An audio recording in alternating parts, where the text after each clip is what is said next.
CM योगी Japan Singapore दौरे से क्या लेकर आए? 2.5 लाख करोड़ के निवेश प्रस्ताव, 1.5 लाख करोड़ का एमओयू।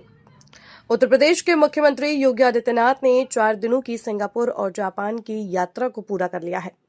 इन दोनों देशों की यात्रा के दौरान सीएम योगी ने निवेशकों को आकर्षित करने के लिए प्रतिष्ठित कंपनियों के सीईओ से मुलाकात की। सीएम योगी ने दौरे के खत्म होने के बाद कहा कि जापान में हमने विभिन्न कंपनियों के साथ 90,000 करोड़ रुपए के एमओयू साइन किए हैं। वहीं सिंगापुर में 60,000 करोड़ के एमओयू साइन किए गए हैं। सीएम योगी के दोनों देशों के 4 दिवसीय दौरे में 2.5 लाख करोड़ रुपए के निवेश प्रस्ताव मिले। साथ ही उत्तर प्रदेश ने जापान के यामानाशी प्रांत के साथ ग्रीन हाइड्रोजन तकनीक को लेकर करार किया है। इससे भारतीय छात्रों को जापान में उच्च स्तरीय प्रशिक्षण मिलेगा। उत्तर प्रदेश और यामानाशी प्रांत के बीच समझौते के तहत भारतीय छात्र जापान की ग्रीन हाइड्रोजन तकनीक को सीख कर सकेंगे। वे अपनी इस ज्ञान का उपयोग टेक्निकल इंडस्ट्री, पब्लिक ट्रांसपोर्ट और ऊर्जा क्षेत्र में लागू कर पाएंगे। सीएम योगी ने यामानाशी में यूपी इन्वेस्टमेंट रोड शो में प्रदेश की नई विकास नीति, निवेश संभावनाओं को वैश्विक उद्योग जगत के सामने प्रमुखता से रखा। उन्होंने कहा कि यूपी ने शासन की कार्यशैली को रिएक्टिव में बदलकर प्रोएक्टिव बनाया है। यही परिवर्तन प्रदेश की तेज आर्थिक प्रगति का आधार बना। उत्तर प्रदेश के छात्र जापान में प्रशिक्षण हासिल करेंगे। यूपी सरकार ने बजट में रोबोटिक्स के लिए सेंटर ऑफ एक्सीलेंस की व्यवस्था की है। यूपी और यामानाशी के बीच सहयोग भारत जापान संबंधों को नई ऊंचाई तक ले जाएगा।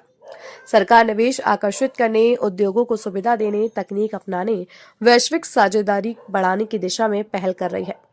इसी सोच के साथ प्रतिनिधि मंडल जापान की यात्रा पर आया है। निवास करती है। जैसे प्रकृति की अत्यंत कृपा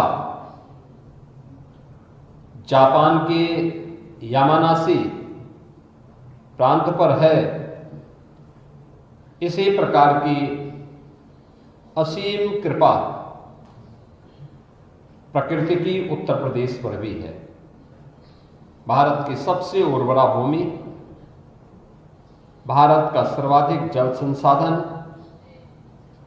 भारत की सबसे बड़ी आबादी और अगर कहें तो भारत की आध्यात्मिक और सांस्कृतिक विरासत की भूमि भी उत्तर प्रदेश है। का लाभ उत्तर प्रदेश को प्राप्त होता है। आज भारत के यशस्वी प्रधानमंत्री श्री नरेंद्र मोदी जी के मार्गदर्शन में उत्तर प्रदेश विकास की एक नई ऊंचाइयों को प्राप्त कर रहा है। हमने अपनी उत्तर प्रदेश की नीतियों को रिएक्टिव की बजाय प्रोएक्टिव बनाया है और उसके परिणाम हम सबके सामने हैं कि 9 वर्ष में हमने उत्तर प्रदेश की प्रति व्यक्ति आय को 3 गुना करने में, वहां की अर्थव्यवस्था को 3 गुना करने में सफल